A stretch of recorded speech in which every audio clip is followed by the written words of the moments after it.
Hello, viewers. It's Friday, the 5th of April, the 5th day in the month of April 2024. My name is Mark Godwin Iweajua, and we're here on our Friday update as we do it the global world news with my colleagues and friends joining me from different parts of the world. Right there in Lagos, Nigeria is our diva, Bidi Nana. Bidi, you're welcome to News Echoes Global World News. Thank you very much, Mike. Thanks for having me today. All our viewers all around the world, thanks for having you again today. I really miss you people. I've had a tight schedule with my network. It's been terrible, but I'm back now. Nice, nice. We miss you too. We miss you all those times. The network was shaky, but it's all good. Joining us also, BD, is my big brother, Ogbeni Olayinka Raji. Ogbeni Olayinka Raji, you're welcome to News Echoes Friday. Thank you very much. Good morning. Good morning to our global viewers. Good morning. Good morning. Yeah. Morning, Sister BD. It's been some time. Yes. Gentlemen, thank you, Raji. It's good to see you guys. Last time we had the time, error time shift. So well, but it's good to see you. Before we go into international news, let's have some update on the breaking news coming from the power sector in Nigeria. BD, maybe after you, Raji will tell us what's going on. BD, what's going on with the power sector and the increase in the hike that's coming on the tariff? Is that correct? Yeah, you're very, very correct. Yeah, the federal government just increased electricity tariff for what they call Band A customers. And the funny thing about this is this. If you're very in contact with Nigeria, you know that we've been having problem with our electricity in Nigeria since this year alone. The national grid has gone down like 4 times. I'm telling you, this is just March. This is just April, sorry. The national grid has gone down for like 4 times. It's not steady. Now, the federal government have not even made any effort to fix this national grid that is always going down. We've not had a stable light. And then the next thing we had is that they've increased the tariff. And they say it's for Band A customers. Now, how do we determine the Band A customers? They say it's for people who have constant power for 20 hours. Do you understand? Now, probably you are living in a ghetto and your opportunity to have a constant power for 20 hours, then you pay 225 naira for 1 megawatts. Then this shows that if you're having that 20 hours in a day, you might be paying over 10,000 naira in a day for having light. Now, the problem is that how do we determine these grade A customers? After that was not enough, they made this announcement on 3rd, and by that 3rd, they've already implemented it. So it means like your opinion or your acceptance is not needed. They've taken their decision and they've implemented it. See, honestly, when I read that thing yesterday, I was just weak for this country. I don't even know what to talk about again. Do you understand? It's terrible. Raji, is that the same? Is that the same story with your side? Is it how it is? But before then, let's welcome our coordinator in the UK, London, Fiona Akano. You're welcome to News Echoes Friday International Update. Hello, I'm happy to be here. Thank you for having me. Good to have you, Fiona. Yes, hi, Nikki. Hi, Saraji. Good. All right.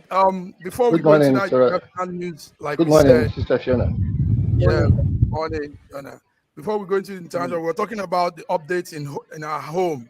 You can't be chasing the rat outside when there's fire burning in your home. Raji, what's that thing about electricity and the fuel and the hike? Raji, can you hear me?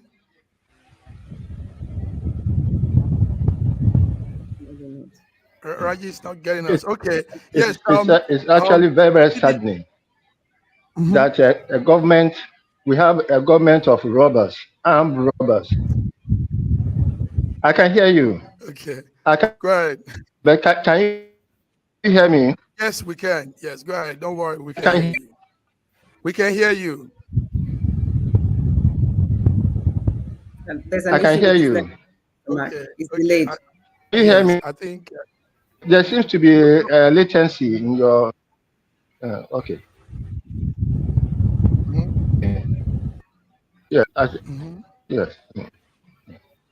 I think we have a government of essentially gangsters.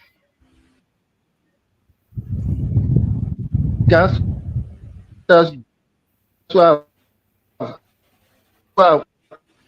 who don't have anything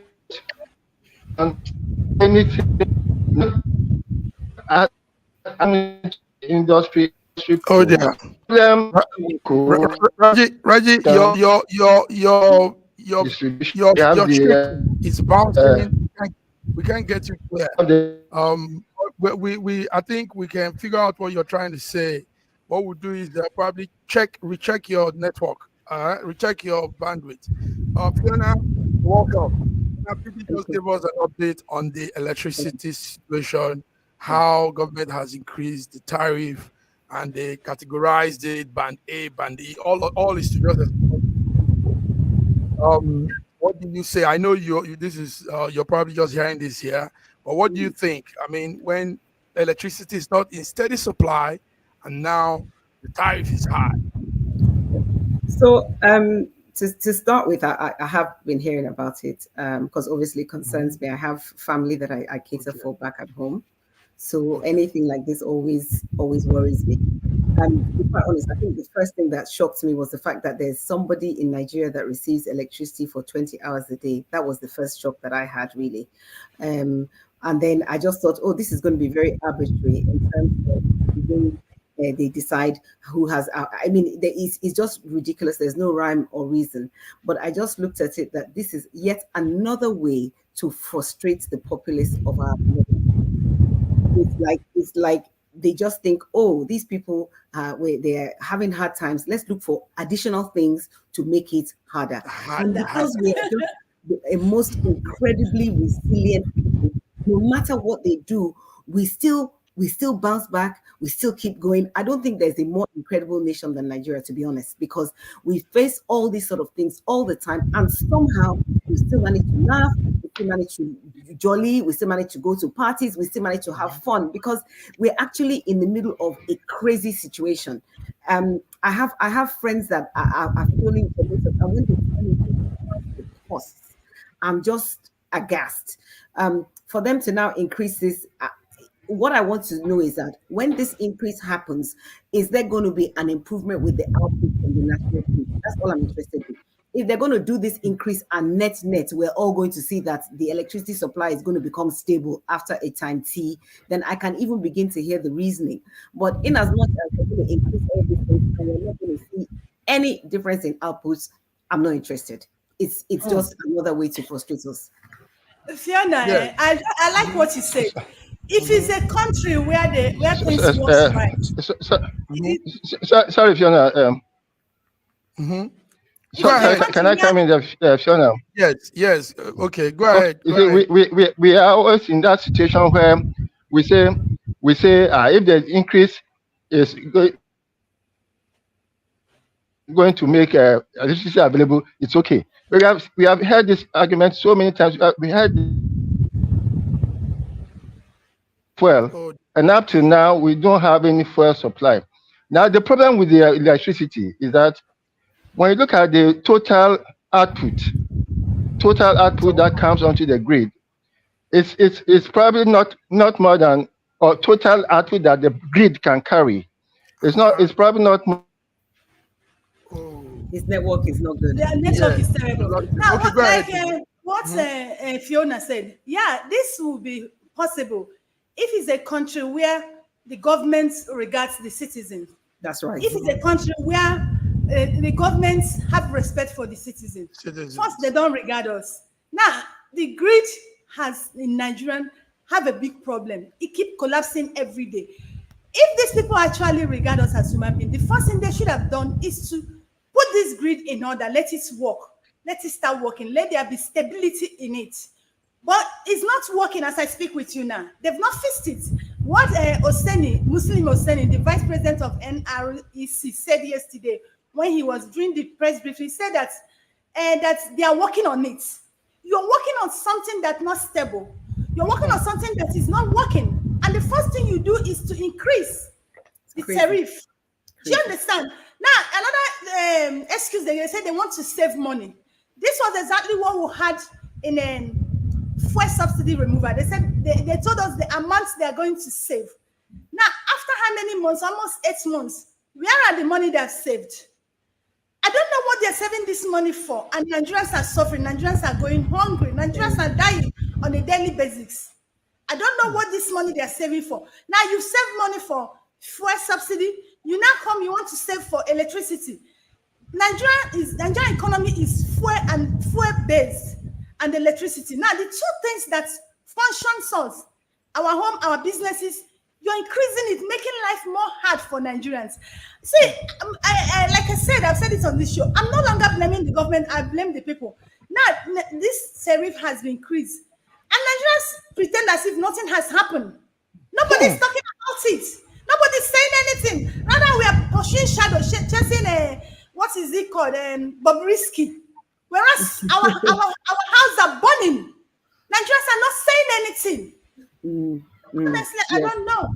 I had Raji is back. Raji, yes. You look steady now. Go ahead. Okay. Now the problem we have is that we have a serious problem with the national grid. We are able to generate enough power, but the national grid is old.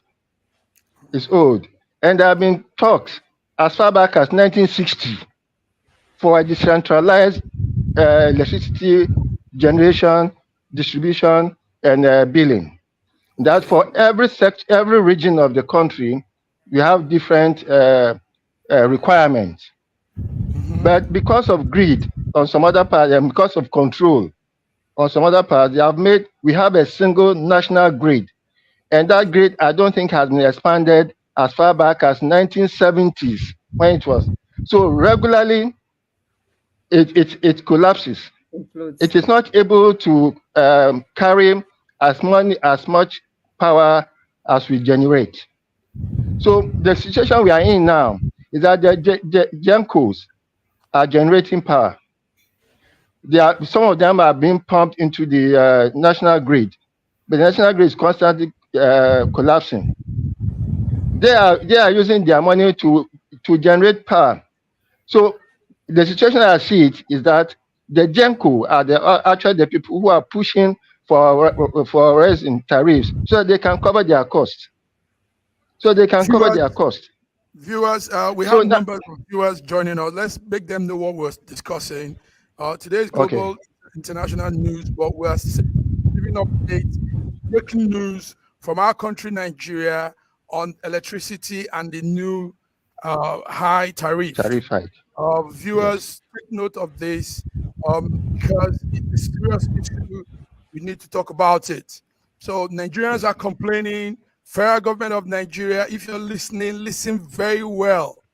Things have to be done well. We can't be going back when people are going forward. We can't be doing this push and pull kind of economy and carrying the people along.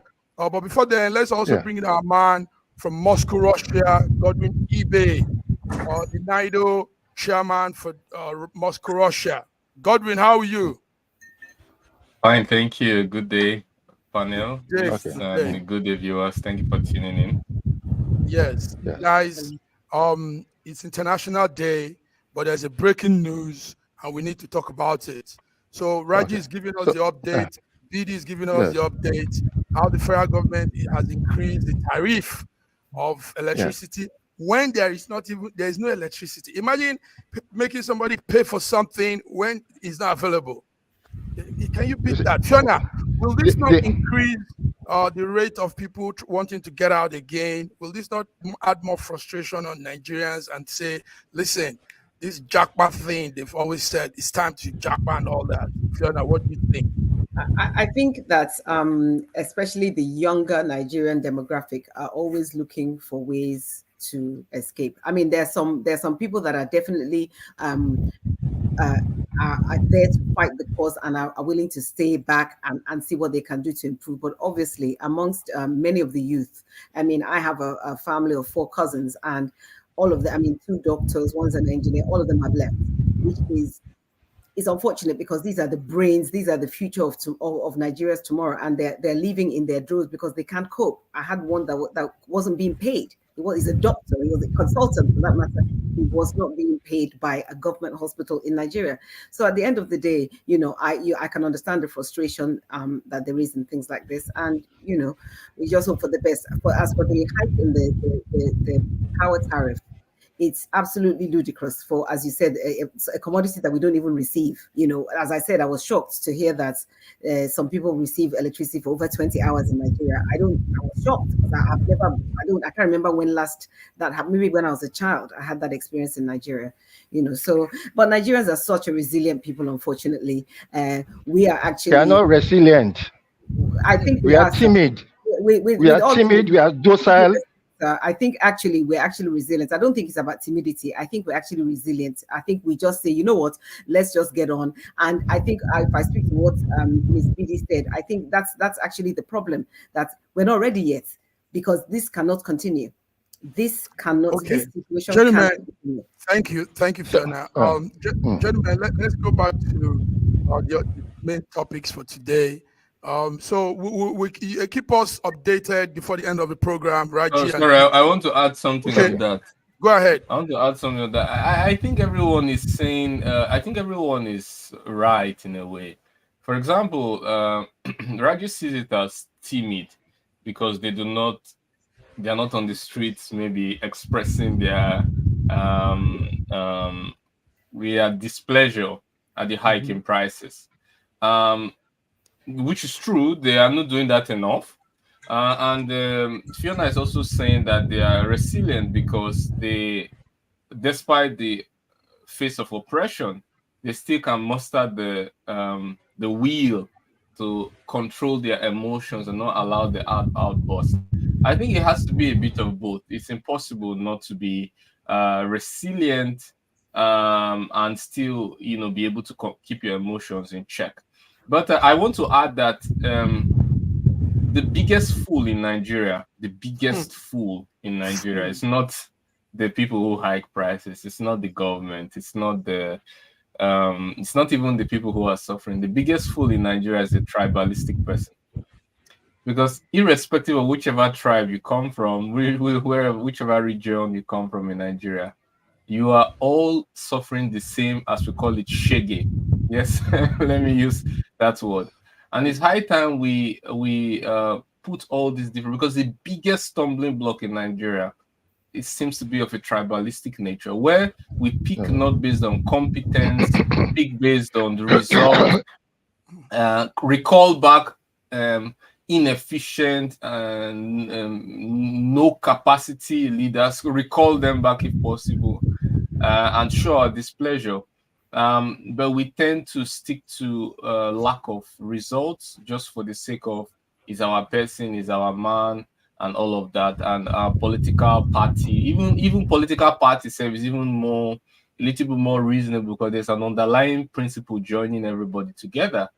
But where there is just the region where the person comes from has to be the reason for one's support. That is the biggest one. And I believe that those people who are seeing all of these and are not speaking to their representative or to their person, in quotes, while Nigerians are suffering, I think they haven't suffered enough yet. I think they will see more, and you'll see more shaggy. More to call it shaggy. I like that word.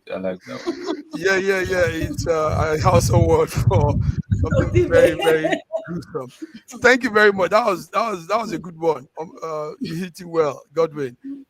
Now, gentlemen, let's keep our hands on that update. Really, I hear that the Minister of Power and Steel will be making some news briefing this afternoon. So you guys be on the lookout and tell us what he's saying. He needs to explain why there has to be increase in electricity when there is no electricity to the people. So let's go to other news. You guys were talking about people being resilient, and one people being resilient as of now are the Senegalese.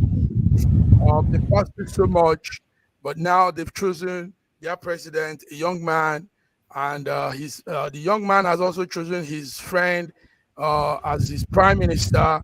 We're talking of the inauguration of Senegal President Diomaye Faye. Diomaye Faye. And now he has taken his friend Sonko. Sonko, that was in prison too, has now become the vice president. So let's talk about this country. These are now young people coming on stage for the first time in Senegal, and I think even in some decades now, the first time we're having young leaders in Africa. No. When we used to have young leaders was when they were military leaders. Is that correct, Raji? Raji, tell us, what do you know? No, it's not correct. It's not correct. Nkrumah was young. Nkrumah was young. Awolowo was young. All those people were young. They were all in their 40s. Awolowo was never a president. He only was. Tafawa Balewa was young. Nkrumah, yes, but if you look at the age difference, was he Leopold Senghor was young. Leopold Senghor. I think massive Mark meant in this 21st century. Okay, exactly. As a matter of fact, the last president of Senegal was young. No. After Waye, the guy who is just leaving now, was young. No. He was in his late 50s. That's not young. I'm talking of these guys that are 40s. These boys are 40, 44 maximum. Agreed. That's what I mean. And take note that in Africa, the young ones were all military leaders. I mean, back in the days, we had Buhari and all these guys. They were 25. Gowon was 25, actually. But we're talking of a democratic system now in Africa, and behold, these two young people have come forth. So what we want to say about that is, will they be able to do what is expected? The Senegalese will be looking up to them to change, bring a lot of new reforms, bring good policies that will change the country, increase their GDP, bring jobs and all these things. Godwin, are you following that story? Yes, I'm following. Yes, I'm following. But I would like to talk later. Let others speak. Okay. Yes, go ahead, Raji. Raji was going to say something. Raji, go ahead. Yes, you see, it's all right to have hope, and to have hope in what you call the youth, because I do not think that just being a youth is sufficient. Is sufficient for you to make any difference. We have had youths who have messed up entirely and completely, and we have old people who have done very, very well. So let us put emphasis on youth.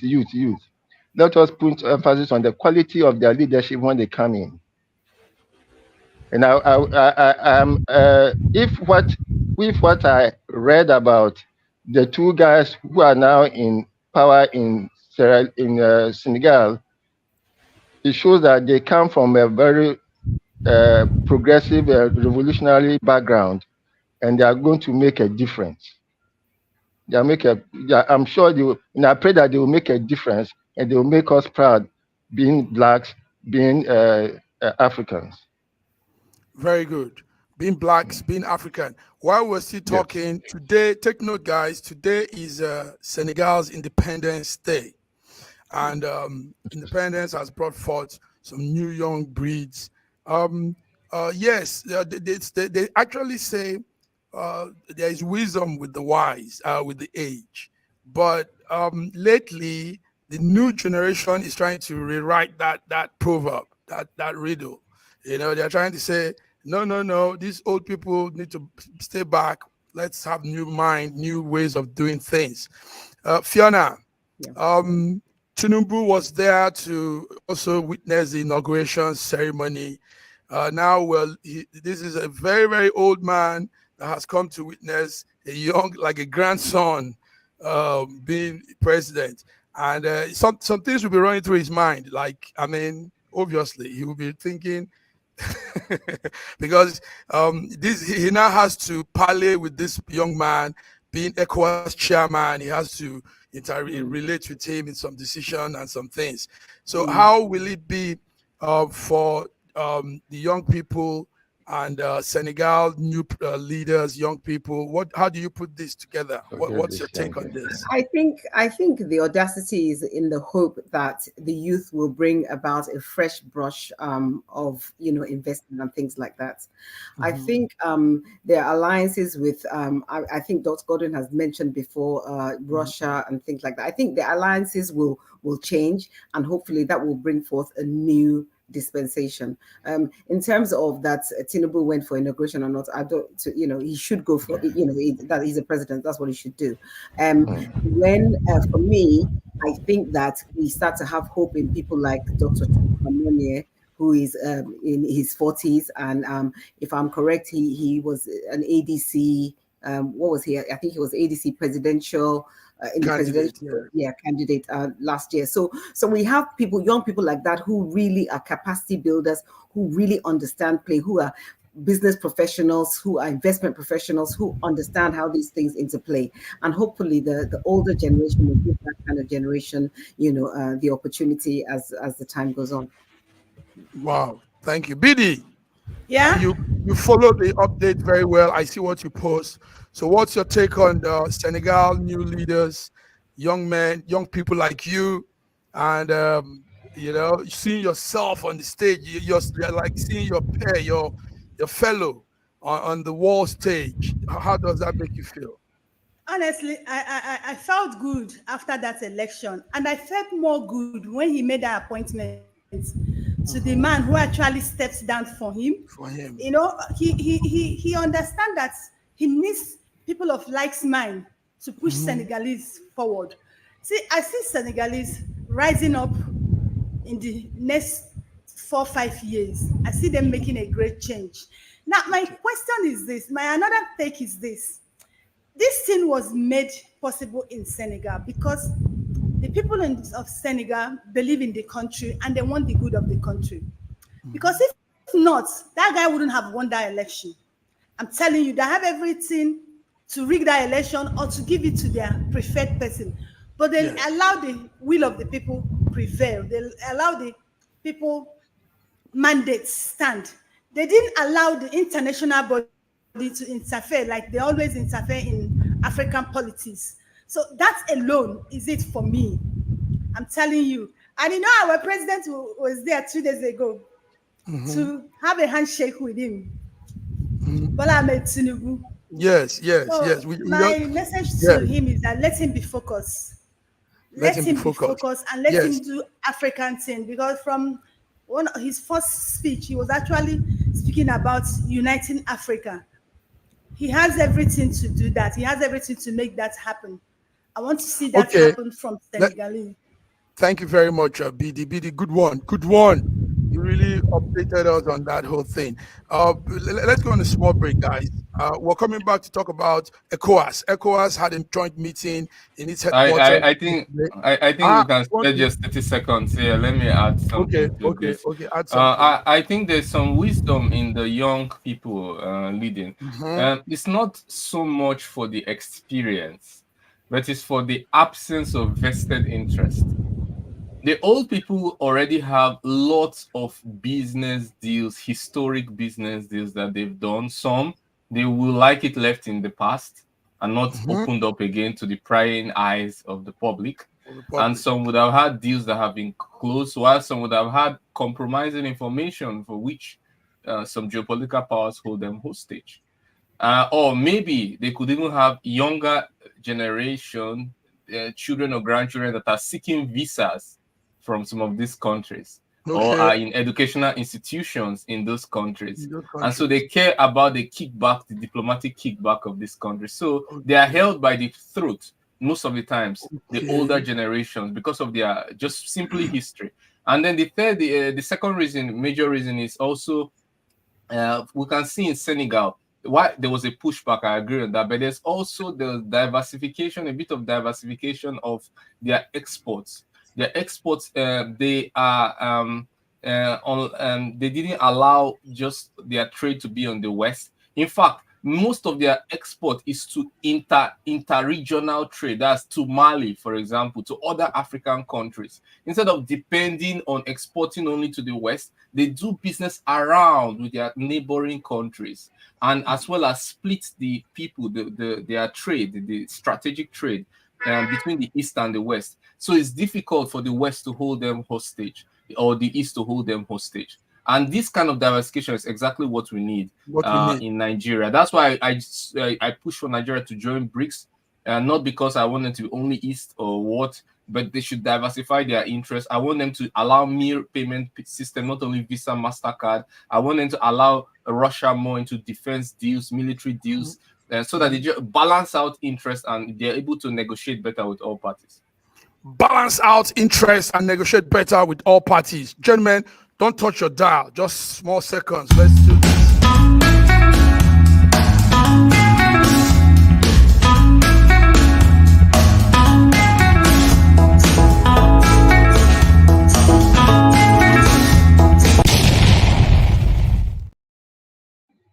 Now listen to this.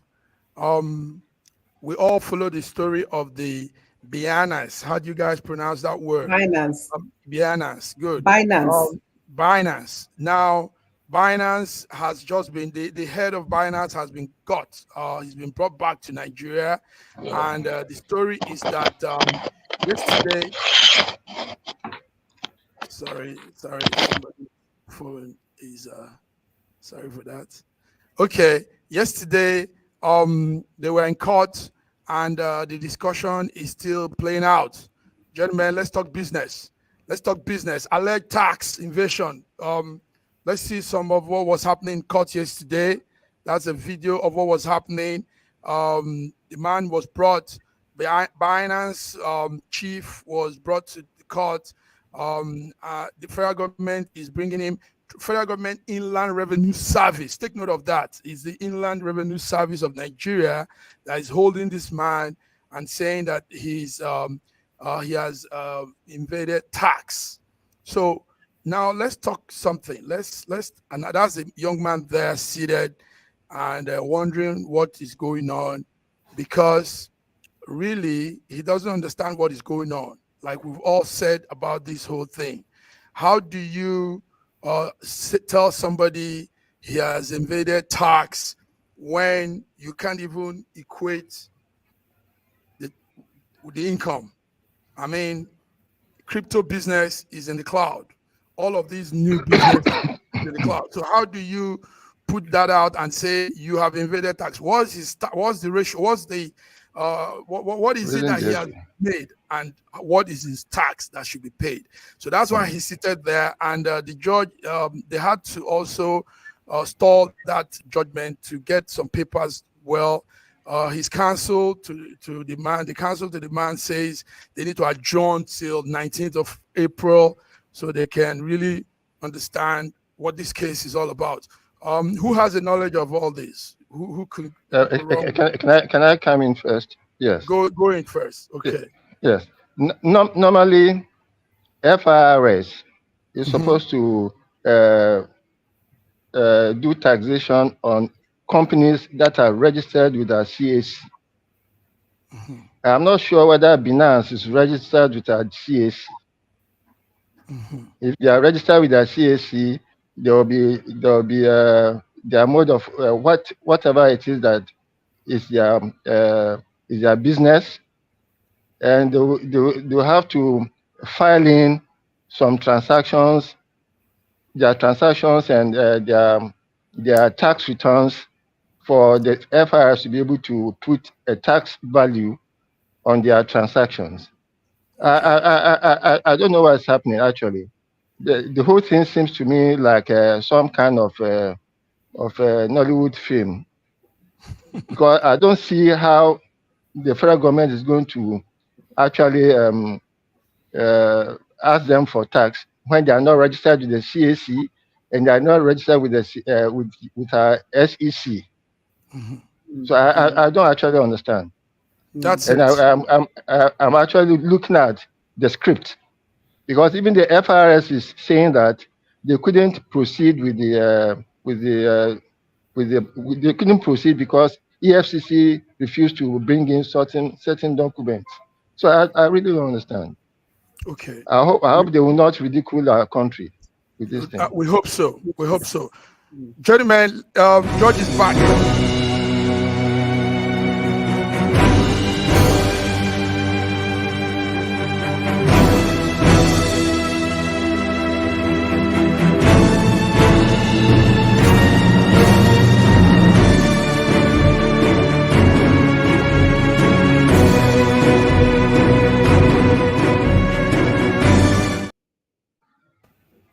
George, it's good to see you. I was trying to bring you in, but your network was not taking it. George Chuku from Toronto, Canada. It's good to have you with us. Can you hear me? George, we can hear you. Okay, let's go with the news. Can you hear me now? Can you hear me now? Yeah, we can hear you now. Yes. Good. Oh, thank you. Okay. Gentlemen, let's have the Israel-Hamas update. Yesterday was a serious day in the Israel-Hamas issue. GPS was disabled, and a lot of that caused a lot of problem across the swaths of Israel. I don't know if you guys understand. You know what GPS is? Yes, we all know. Global Positioning System.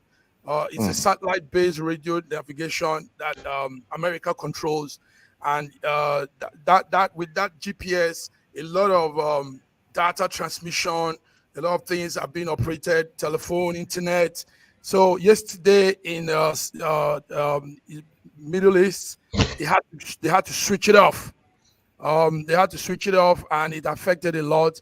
Also, this was coming in the view that Iran was responding to a strike in Syria, and a lot of things were just pulling out just yesterday, while the Ramadan season was still running.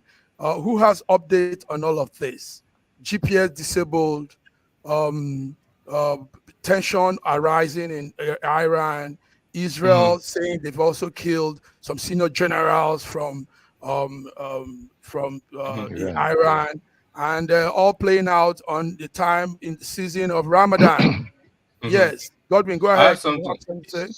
Yes, there's a lot I have to say. First of all, today in Iran, they're celebrating Day of Remembrance of Palestine, the struggle. So there's a lot of people on the streets with Palestine flag. Some of them are also with Israel flag, burning it or tearing it apart or something like that, demonstrating their anger as well. On the flip side, it's clear that violence begets violence, right? Israel has a right to self-defense, so does Iran, so does Palestine. And the attack on Iranian embassy, if it was done just at the beginning of the October 7th, the whole world would have been okay, well, it's a kind of tit for tat. I think let's try to de-escalate. But after over 30,000 people are dead in Gaza, and then you go to bomb Iranian embassy in Syria, you are chewing as much pound as you can bite. And obviously it's not everyone understands quite clearly that it will not be without a reaction from Iran and its proxy. Okay. No, that's not all. Also, the GPS, turning off the GPS is only effective for non-state actors. State actors who have satellites in space have their own navigation system, or can negotiate with other states to use other. For example, turning off GPS for Russia will be a joke because it has GLONASS, or China Baidu and Baidu. So it's for cheap drones that use the general GPS that these are effective for. But if Iran is going to use a satellite or get geolocation from a state actor, then obviously it can bypass all GPS. The more effective would have been something like electronic warfare systems, which I believe Israel has. and many state actors have right now. Okay. For example, in the center of Moscow, GPS doesn't really work so well because it tries to destabilize any potential drone that could be collecting geolocation data. So this is from my experience of being in a country where there's a special military operation going on. I can tell you that that's the limit of this action. Oh, thank you. Well, it's coming on a day when, in fact, right about now we're talking. Today, Friday, there seems to be more outrage in that part of the world. And the GPS thing is because Israel is responding to what they say might be a reprisal from Iran. And George, you're there. What's your views on all of this? I know you used to say yes. Let's hear you, George. I used to say what? I'm not putting words into your mouth now. Anyway, listen. The question is, if the GPS was turned off, IDF was turned off, who turned it off, and for what purpose? Was it an interruption from the satellite system by somebody? Because a day before this, what was reported that actually Israel was using drones only and AI soldiers, to just navigate and just destroy a lot of things. And they say that thing is about 97% accurate. So sometimes up to 13%, it could just kill the wrong people.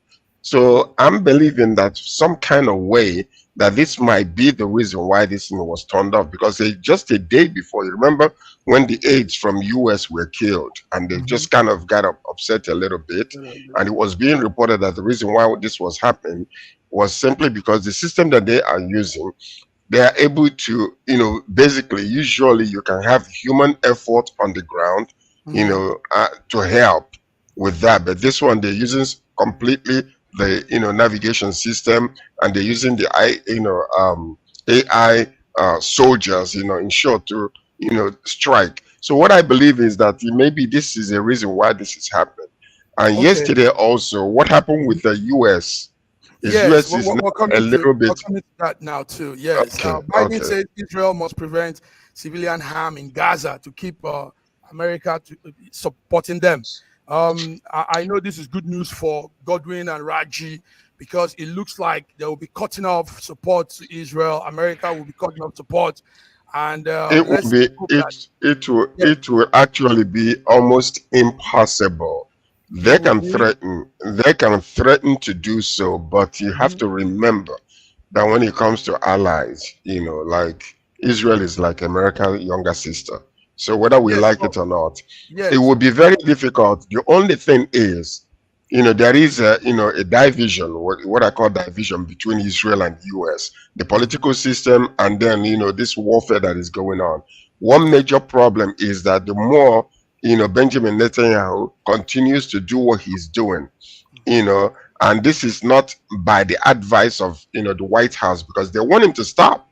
The world is looking, and things are happening, and politically is weakening, the position of the Biden right now. So that's why he's coming out strong to make sure that this thing stops. America had wanted them to stop for a long time, but Bibi is doing his own thing because he wants to prevent himself, from being charged or whatever. Most of this warfare is personal now. America just sent armaments of more than $188 billion to Israel. So it was pre-approved. They are speaking. No. It's both sides of their mouth. Approved a while ago, and it was approved a while ago, and it was sent just only recently. So it's not like, this is something that has already been prepared for a while and then being transferred. To me, it's like sharing meat with your mouth. There's no way you are going to be fair to the other person. And even if it has been approved, it can be approved. And even if it can be stopped before it left. It can be stopped. It's like no. It's almost like when you're operating with a system, you gotta understand. Sometimes as humans, we are staying. Things are happening daily. Things have already been prepared and ready to go, and we don't know. So let me tell you something. when it comes to politics and all those type of things, we can talk about it. Don't forget there are many departments that are handling this. It's not only the judiciary or the this thing. So it was approved a while ago, and then approved to go, and it had to go. So from a human standpoint, something might happen today when something was already on the way, like 2 weeks ago. Not necessarily. There's logistics. Sorry, no, you talk from a human standpoint. There's logistics. There's control. Hold on a second. Hold on. Hold tight. What I'm saying is this: as an oppositionist, okay, you have to say that, and it's all well received. But when it comes to practicality of how the government works and how things work, that's how it's supposed to be, and it's already done. Wait, George, you are right. Sir George, you are right. I'm not saying you're not right. In an aspect, the aspect you are right is that Israel is a very strategic interest of the US and to control the Middle East mostly. And Israel has a very strong leverage over the US government. We also know that's not a question. What I'm saying is that if the US really wants to pull out of something, it does not have any stumbling block. The US has pulled out of so many deals that it has signed, whether it's the Intermediate Nuclear Force Treaty, the INF, the Paris Climate Accord, even the Minsk 1, Minsk 2 agreement to army. There's nothing the US can pull out of. Even today, last week or last 2 weeks, when the US abstained from the UN resolution calling for the ceasefire in Israel, it still did not vote for it or use his veto power. He just abstained because it's Israel. So we know the leverage. Exactly. We know the leverage. Anyway, gentlemen, they have the ability to if they want, but they won't. It's now going to come very strong. Biden is facing pressure on himself to.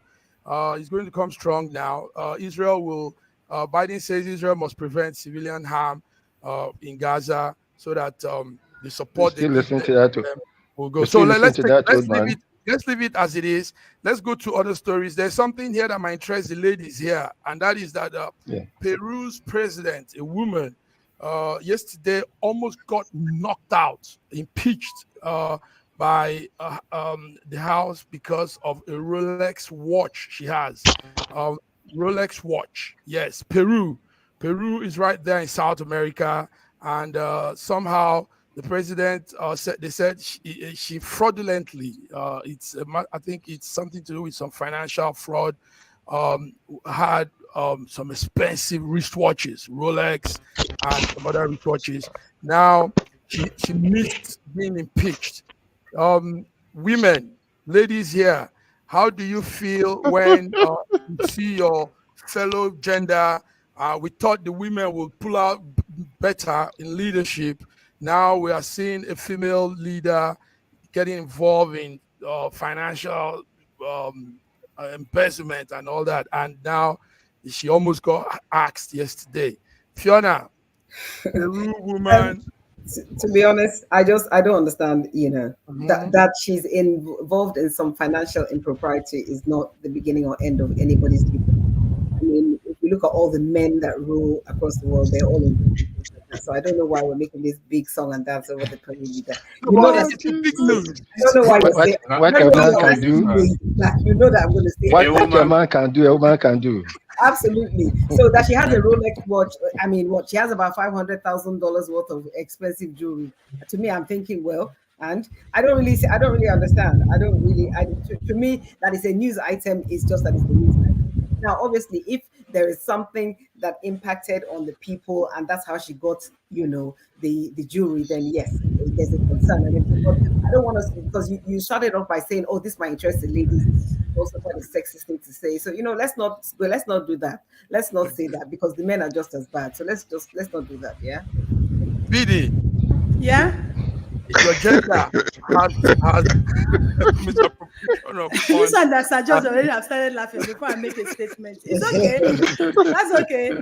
President Diana Boluarte have been a good president to Peruvians. You see, I don't know why globally they always make women issue look out of the place. Yes. Do you understand? Men have won state country treasures on their body, on their wrist, and nobody has made any story out of it. But when a woman wears anything little above, they make it a story.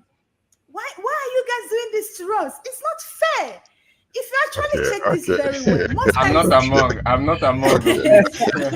honestly, say, I'm telling you, All right. women have always been the best, but you always make it look like, oh, she has done it. You know why? Let me tell you why. You know, because there's this much expectation from women. Do you understand? For men, it's normal for men to steal, to embezzle money, but for women, you shouldn't even take 10 naira. But when they take 5 naira, it becomes an issue. So please, you people should lower down that expectation. It's too much. We are human beings too. Okay. Since I have not been with you guys, let me just say something, right? Let me just say something. Okay. Now, have we seen already the position of both ladies among us?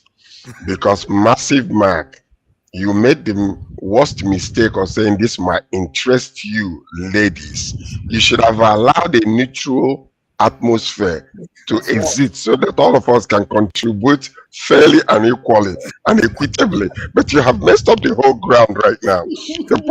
The point is, this woman used to earn only $1,000 per month. Yes, that's okay. Can you imagine that? Nigeria needs to pay attention to this as the vice president for so long. Now, when the president was asked, and she basically came into as the interim president and finally decided to stay. The opposition has been looking for something to move her out. And that's part of the reason why this happened. So when they discovered that she had a couple of Rolex watches, and then the opposition started, posting it and advertising it. So now the force had to go in there, and 2 days ago, ransacked her house, and then all of a sudden, here comes the investigation that we have to, impeach her. But she, twice they tried, and it did not work. But the bottom line is this.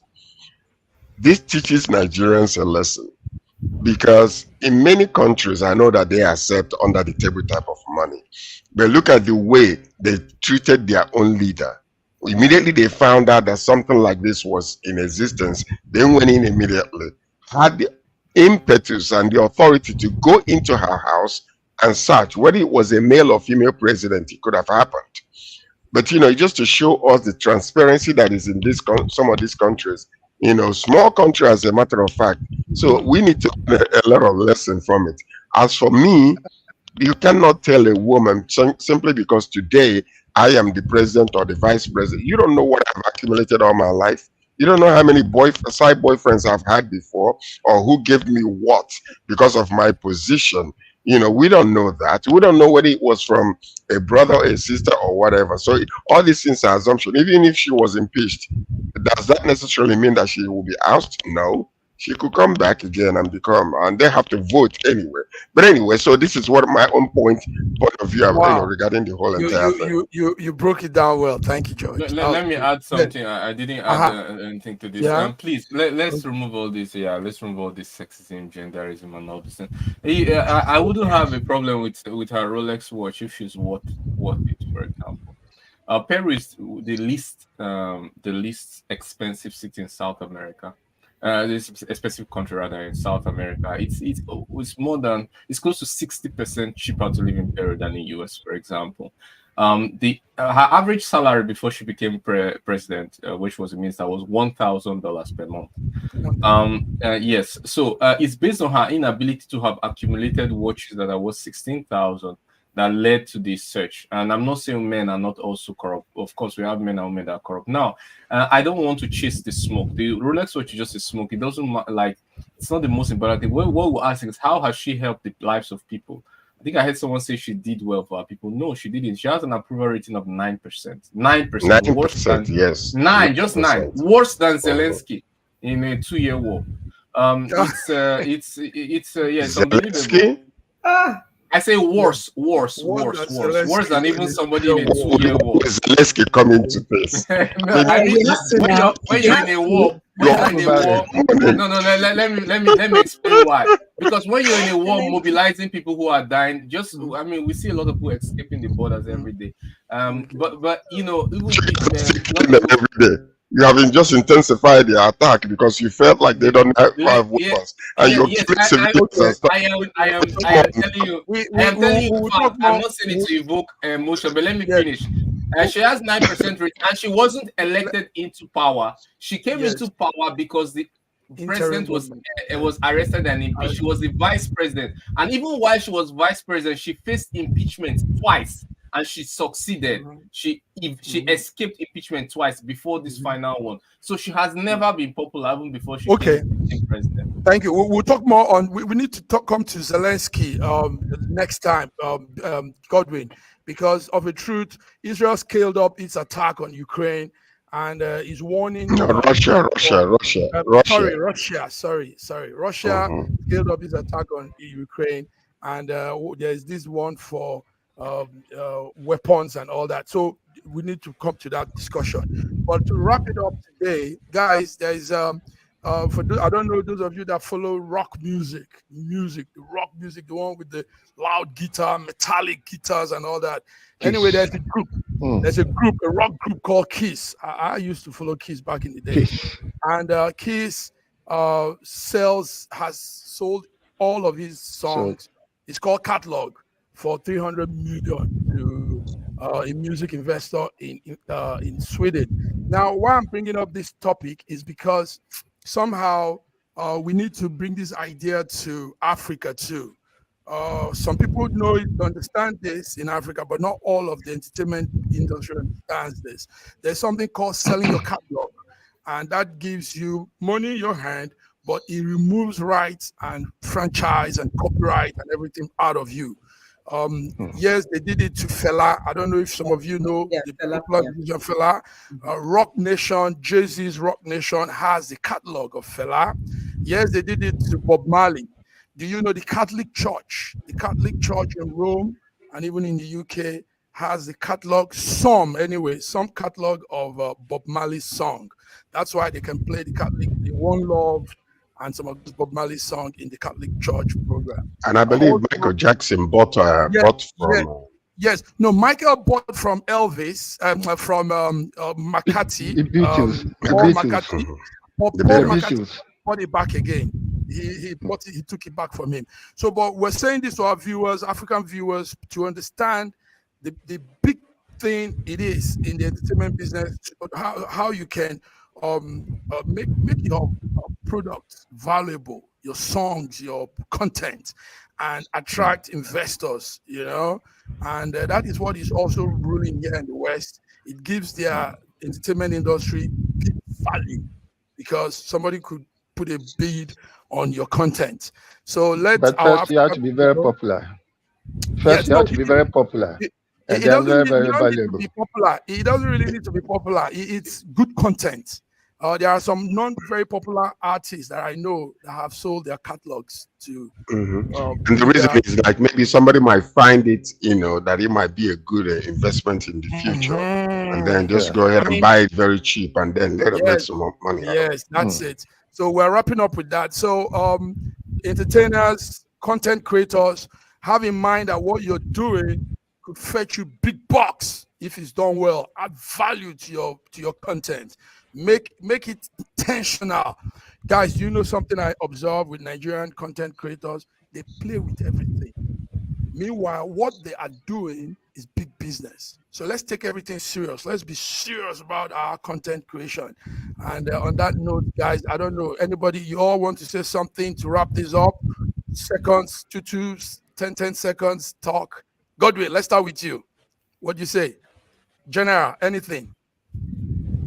Well, I hope for the best for Nigeria, and considering the sufferings, the difficulties we are facing, especially with inflation, and I push for better trade, bilateral trade between Russia and Nigeria and other parts of the world. Good one. Didi. Yeah. Okay. Didi. Yeah. I want to say, Nigerians, it's high time we stand up, confront our governments, and demand for accountability to fix this country. Our grandfathers ran, our parents ran, we are running. Not just that we are running, our children already ran, because many of us in my age grade, they take their children abroad to school. And our children, our grandchildren will run. We can't keep running to the country where people stood and fix their country. We need to fix this country because it's getting out of hands. I am particularly against the triple hiking tariffs that is happening, because even before then there have been a willing buyer, willing seller arrangement that never worked for the buyer. That never worked for the buyer. The volume of electricity generated in this country that can be carried by the grid is not more than 500 gigawatts, and there's not going to be any increase in the electricity. So all the what they are trying to do for is to extort. What I see is extortion and putting the people under pressure. And it is high time Nigerians stood up and spoke that this extortion is enough. Enough is enough. We are not resilient. We are being dummies. We are being dummies. We are being stupid. We are being timid. Let us stand up. Okay, George. Thank you. Sorry for my strong words. Anyway, listen, I just want to say something. Yesterday, was it 2 days ago? Yesterday, Tinubu signed this students' loan situation that they just signed, yes. And then they're talking about that he is the father of education in Nigeria, and then they're talking about this is for both for the poor and the rich. But the question is, what are we doing about those that have graduated in our country with no jobs? Where pressure is putting them, they're turning into terrorists and thieves and all that kind of stuff. And some are even starting business. So what are we going to do about that? Is it educating people and they come out with no jobs and they become terrorists? Is that what we're going to do? So one thing that I need to understand from this present government, a little thing will happen that they're supposed to do. They want praises, but do what you are leaving behind, because without jobs, education is nothing. You know, you can do all you can, you know, I mean, you can give them free education from elementary to PhD. But if they come out with nothing, no resources, no jobs, no industries to work in, no infrastructure, nothing, what does that do for you? So accountability, like Bidi said, is something that we need to take seriously in our country in order to come to the place where we are supposed to be. Many countries, they plan 50 years ahead. Nigerians only live for today, which is something that cannot help us. We need to wake up, rise up, and say no to all this corruption that is happening in that country. Thank you, George. Yep, Fiona. Well, I don't really have, I think I echo what everybody else said. I think we need to keep having these conversations, and we need to keep thinking about ways that this change can be affected, because it's okay for us to talk, but we need to actually start thinking about the ways that these changes can be affected. Absolutely 100%. I think that there needs to, we need to really accept that we're at the limit of our tolerance level. And I think it's really about time that we start to push back on all these things. Life has become quite unbearable for people on the ground. And I was having a conversation with one of the panelists yesterday and talking about my own fear about going home in the next few weeks, because I just can't imagine what's going to be like, which is not really a good feeling, you know. So I'm hopeful that, you know, with these conversations that we can start to agitate for some kind of change and some kind of progress. And also have a good weekend, everyone. Thank you very much, gentlemen. Sorry, just one thing for Monday. I want to say we should prioritize it, because for diasporans, the price of passport has increased by 60%, and it now requires NIN number, which in many countries there's nobody issuing NIN number. In Russia, there's no one place where NIN is issued. So nobody can renew passport in Russia. Nobody can go for extension if they don't have NIN. Newborn babies that are born in Russia cannot get passport. Their fingerprint cannot be connected. Talking about it's a the very name, big Godwin, I'll talk to I you hope, behind. I think yeah. yes. Talking about the name, we will. I'll bring to you an arrangement. So let's see how that works out in Russia. Yes, it's good, gentlemen. We have to go. Viewers, thank you for tuning in. SSM News Echoes today has been a very, very intense one. This is Africa's in diaspora and at home leading English network, one of the most respected, trusted source of your news updates. And we've just put it out today on our Friday global news updates. Guys, have a beautiful weekend till we come on Monday. Bye-bye. See ya. Bye, man. Bye.